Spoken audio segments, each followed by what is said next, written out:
নমস্কাৰ বন্ধু বান্ধৱীসকল আপোনালোকক মোৰ চেনেললৈ স্বাগতম জনাইছো। আজি মই আপোনালোকৰ লগত শেয়াৰ কৰিম মোৰ অন্য এটা ইম্পৰ্টেন্ট টপিক, হেতু হৈছে মই পোৱালিটো পিনে মুখখন উলিয়াই দিছে দে।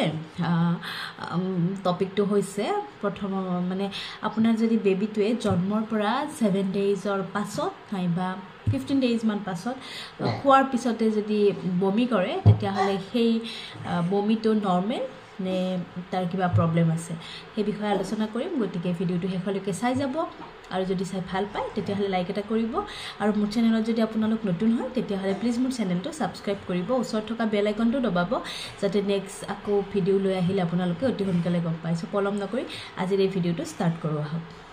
মই আপোনালোকক আগৰ ভিডিঅ'ত কৈছোঁৱেই যে মোৰ ক্ষেত্ৰত যিখিনি মই এক্সপিৰিয়েঞ্চ পাইছোঁ মোৰ বেবিক লৈ পেলাই মই সেইখিনি আপোনালোকৰ লগত শ্বেয়াৰ কৰিম। মই ভুল বাৰ্তা একো নিদিওঁ, মই যিখিনি মোৰ লগত হৈছে সেইখিনিহে মই ক'ব বিচাৰিম। আৰু সেই গতিকে মোৰ বেবিটোৱে যিহেতু বহুত বেছি বমি কৰিছিলে, তাৰপাছত এতিয়া যিহেতু তাৰ এবছৰ হ'ল মোৰ গোটেইখিনি এক্সপিৰিয়েঞ্চ হৈ গ'ল, বমি কৰাৰ ৰিজন, বমি কেতিয়া কমিলে, সেই ভাবিলোঁ যে আপোনালোকৰ লগতো শ্বেয়াৰ কৰোঁ। যিহেতু যদি এতিয়া কোনোবা মা হৈছে, বহুত বেছি ষ্ট্ৰেছ থাকে, ভয় থাকে বাচ্চাটো কিবা বেলেগ বেমাৰ আছে নেকি, সেই গতিকে ভাবিলোঁ যে আপোনালোকৰ লগত শ্বেয়াৰ কৰোঁ। এতিয়া প্ৰথম কথা হ'ল মোৰ বেবিটো যেতিয়া জন্ম হৈছিলে, একচুৱেলি মোৰ বেবিটো 36 উইকছ কমপ্লিট হোৱাৰ লগে লগে জন্ম হৈছিলে।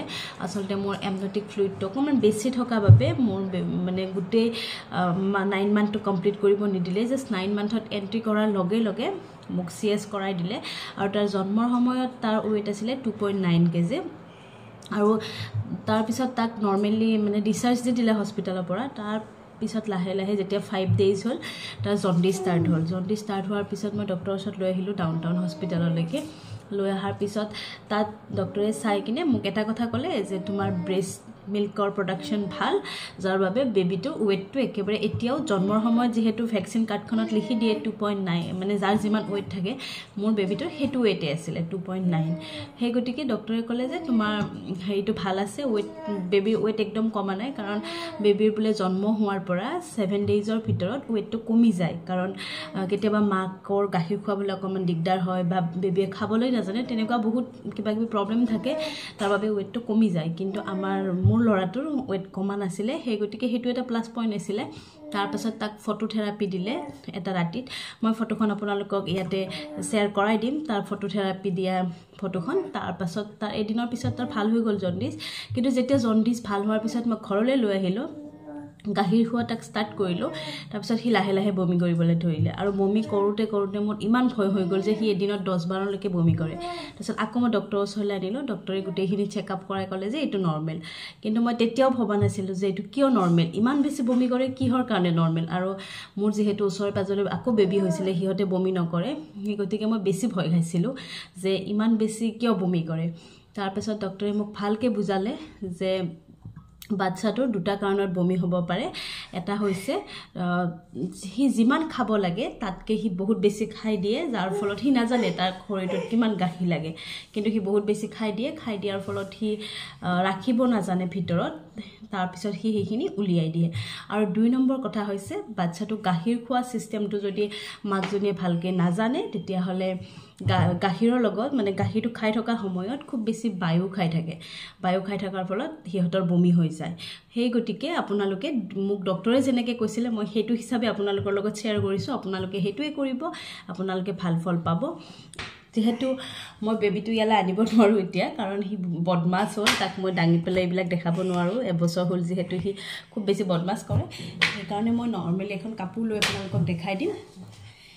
চাওক আপোনালোকে বেবিটোক মোক ডক্টৰে যেনেকৈ দেখাইছিলে মই সেইটোৱে আপোনালোকক দেখাইছোঁ। আপোনালোকে বেবিটোক এইখন হাতেৰে যদি এইটো ছাইডত আপুনি খুৱায় তেতিয়াহ'লে এইখন হাতেৰে এনেকৈ ল'ব আৰু এইখন হাতেৰে এনেকৈ ধৰি তাক গোটেই মানে অকল নিপলছ নহয় গোটেইখিনি মুখত ভৰাই লৈ হেঁচা মাৰি ধৰি খুৱাব, যাতে সি বায়ু খাব নোৱাৰে। 1 নম্বৰ পইণ্ট। আৰু 2 নম্বৰটো হৈছে আপুনি এইফালে লৈ পেলাই খোৱালেও সেম কণ্ডিশ্যন কৰিব, এইখন হাতেৰে এনেকৈ ল'ব আৰু এইখন হাতেৰে চেপা মাৰি ধৰি খুৱাব। আৰু খুৱাই হোৱাৰ পিছত বেছি লৰচৰ নকৰিব। বেবিটোক এনেকৈ গাখীৰ খুৱাই থাকোঁতে কিছুমানে এনেকুৱা লৰাই থাকে, এইটো কৰিব নালাগে, কাৰণ তাৰ পেটটো লৰি থাকে। আৰু সেকেন্ড টাইমস এনেকে খুৱাই পেলাই আপুনি লগে লগে বাচ্চাটোক এনেকে ধৰি কিনে ইয়াতে আপুনি এখন কাপোৰ পাই দিব কাৰণ এইখিনি লেটৰা হলে ভাল নালাগে নহয় জানো বমি পৰি গলে তাৰ পিছত লাহেকৈ আপুনি বেবিটোক এনেকে লৈ লব লৈ পেলাই বাৰ্পিং কৰাই দিব এনেকে বাৰ্পিং কৰাব যিমানে বাৰ্পিং কৰাব হি ঠাককে এটা উগাৰ লগাই মানে মাৰি দিব আৰু তাৰ বায়ুখিনি ওলাই যায় আৰু বমিটো কমি যায় কিন্তু মই কওঁ যে মোৰ যেতিয়ালৈকে বেবিটো 6 মাহ হোৱা নাছিলে তেতিয়ালৈকে মোৰ যদিও বাৰ্পিং কৰাইছিলো মোৰ তথাপিতো বেবি বমি কমা নাছিলে এটো হসা কথা কৈছো যেহেতু মই হসা কথাই কম বুলি কৈছো একেবাৰে কমা নাছিলে লাষ্টত মোক ডক্টৰে মেডিসিন এটা দি দিলে মটিনন ড্ৰপ বুলা কৈছিলা যে বেছি নুখুৱাবা কাৰণ মই জানো তোমাৰ বেবিৰ প্ৰবলেম একো নাই জাস্ট বেছি গাখীৰ খাই হি ৰাখিব নোৱাৰে পেটত উলিয়াই দিয়ে আৰু তুমি জাস্ট 6 মান্থলৈকে ধৈৰ্য ধৰা 6 মান্থৰ পাছত তোমাৰ বেবি নিজে নিজে তুমি মোক নিজে নিজে কবা যে স্যাৰ বমি কমিছে আৰু সেই গতিকে মই 6 মাহলৈকে তেনেকে যদিও বমি কৰি আছে মই কাপোৰ এখন লগত লৈ ফুৰো আৰু মোৰ যেটো বেগ থাকে তাক লৈ যাওতে মই যেটো বেগ কেৰি কৰো সেই বেগত মোৰ বহুতখন হেংকি কেৰি কৰো কাৰণ কোট কেতিয়া বমি কৰে ঠিক নাই এই গতিকে তাৰ পাছত 6 মান্থলৈকে মই ৰখি থাকিলো যে হি ভাল হ'ব আৰু থ্যাঙ্কস টু গড যে হি 6 মান্থৰ পৰা বমিটো একেবাৰে কমি গল আৰু যদি আপুনি মানে বমি যদিও কৰি থাকে আপোনাৰ বেবিয়ে যদি আপোনাৰ বেবিৰ ওয়েটটো ধুনিয়াকে গ্ৰো হৈ থাকে কোনো ধৰণৰ এনেকুৱা নহয় যে যদি আপোনাৰ লৰাটো বমি কৰি আছে বা আপোনাৰ বেবিটো বমি কৰি আছে কিন্তু তাৰ ওয়েটটো বহা নাই জ্বৰ হৈ থাকে কাহ হৈ থাকে বা বেলেগ বেমাৰ দেখাই থাকে তেতিয়া আপুনি ডক্টৰৰ কন্টাক্ট কৰিবই লাগিব যদি একো বেমাৰ নথকাকে আপোনাৰ বাচ্চাটো বমি কৰি থাকে তেতিয়া হলে আপুনি হেতু নৰমাল বুলি ধৰি লব কাৰণ কিয় মই যিখিনি এক্সপেৰিয়েন্স পাইছো তাৰ পৰা মই গম পাইছো যে হসাকে বেবি যেতিয়া বহুত বেছি গাখীৰ খাই দিয়ে তেতিয়া হিয়তে বমি কৰে পেটত ৰাখিব নোৱাৰাৰ ফলত মোৰ সাৰে মোক বহুত ধুনিয়াকে বুজালে সো সাৰক মই থ্যাঙ্কস দিও কাৰণ এতিয়া মই এইখিনি কথা আপোনালোকৰ লগত যেহেতু শেয়াৰ কৰিব পাৰিছো তাৰ কাৰণে মই সাৰকে থ্যাঙ্কস দিব লাগিব বন্ধু বান্ধৱী সকল আজি আপোনালোকে মোৰ এই যদি ভিডিওটো চাই আপোনালোকে ভাল পালে তেতিয়া হলে লাইক এটা কৰিব আৰু নতুন এনেকুৱা বেবি ৰিলেটেড ভিডিওলৈ আকৌ আহিম আজিলৈ আহিছো ধন্যবাদ